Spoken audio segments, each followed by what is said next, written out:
আমি কোনো ঝামেলা চাই না। This is one way road. তোমাদের গাড়িটা রং সাইড আছে, তোমার গাড়িটা পিছাও। গাড়ি পিছাইবো না। ও তুমি টিপটার দেখি পাখা গজিয়েছে। পিঁপড়ার না, এই মেঘলার পাখা অনেক আগেই গজাইছে, সেটা আপনি দেখতে পান। ন্যূনতম পড়াশোনাটুকু তো করনি। কোনটা ওয়ান ওয়ে রোড কোনটা টু ওয়ে রোড সেটাও হয়তো জানো না।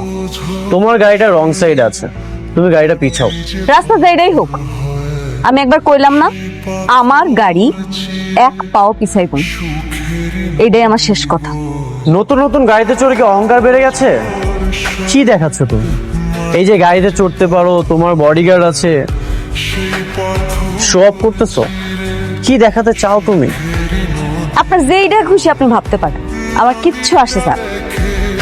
দুদিন আগেও তো বস্তিতে ছিলে। বস্তির মানুষ যে নতুন গাড়ি পেলে অহংকার বেড়ে যায়, সেটা তোমাকে না দেখলে আমি বুঝতে পারতাম না। এতদিন শুধু শুনেই এসেছি।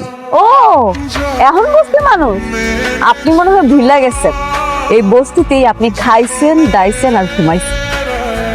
বস্তির মানুষও যে মানুষ হয় সেটা ভুলে যাবেন না, মনে রাখবেন। দুদিন আগে তো তুমি ফকির ছিলে, অস্বীকার করতে পারবে? অস্বীকার তো করতেছি না, আপনার মতো স্বার্থপর না। যদি স্বার্থপর হইতাম তাহলে এই স্বার্থের খাতিরে অনেক ক্ষতি করতে পারতাম। আর কি ক্ষতি করতে চাও তুমি? হ্যাঁ, আবার জুতা তুলবা? এখন তুমি আমাকে জুতা দিয়ে মারবা? তুমি আমার এইখানটাতে আঘাত দিয়েছো, তুমি ভুলে যেও না তুমি আমার ওয়াইফ। আর যদি উল্টাপাল্টা কিছু করো, আমি কিন্তু বাধ্য হবো তোমাকে ডিভোর্স দিতে। আর এমনিতেও আমি তোমাকে খুব দ্রুত ডিভোর্স দিয়ে দেব। এইভাবে একটা সম্পর্ক রাখা যায় না। আপনার মতো পুরুষ মানুষেরা কিছু পারেন আর না পারেন, ভালোবাসা মানুষের দুর্বলতায় আঘাত করতে পারে। এত কিছুর পরেও আমি মুখ বুঝে সব কিছু চুপচাপ সহ্য করছি। আপনি ঠিকই কইছেন মিস্টার অনেক, আপনি সবসময় ঠিক ছিলেন, আমি ভুল ছিলাম, আমি অহংকার।